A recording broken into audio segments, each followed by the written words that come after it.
మా అమ్మ చేసిన హెల్తీ మునగాకు ఫ్రై చూసేద్దాం రండి. మేము ఆకుకూరల్లో ఇష్టంగా చేసుకొని తినే వాటిలో ఇది కూడా ఒకటి. ఇంకా ప్రాసెస్ విషయానికి వస్తే మునగాకుని కాడలు లేకుండా నీట్గా క్లీన్ చేసుకుని పక్కన పెట్టుకోవాలి. కందిపప్పును క్లీన్ చేసుకుని పసుపు ఉప్పు వేసి 2-3 విజిల్స్ వచ్చే వరకు ఉడికించుకోవాలి.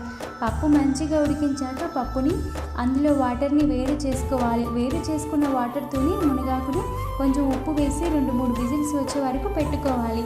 ఆ ఆకు ఉడికించాక అందులో నీళ్లు లేకుండా స్టైనర్తో వేడి చేసుకొని కొంచెం నూనె తాలింపు దినుసులు వేసి ముందుగా ఉడికించిన కందిపప్పును అందులో వేసుకొని కొంచెం పసుపు కారం కొబ్బరి వెల్లుల్లి మునగాకు వేసి కలుపుకోవటమే. ఇంకా హెల్త్ బెనిఫిట్స్ విషయానికి వస్తే షుగర్ని కంట్రోల్ చేస్తుంది, ఐరన్ పుష్కలంగా ఉంటుంది, కాల్షియం పాల కన్నా 17 రెట్లు ఎక్కువగా ఉంటుంది, ప్రోటీన్ పెరుగు కన్నా 8 రెట్లు ఎక్కువ, ఐరన్ మెగ్నీషియం ఫైబర్ పుష్కలంగా ఉంటుంది, నరాల బలహీనతకు ఉపశమనం ఇస్తుందంట.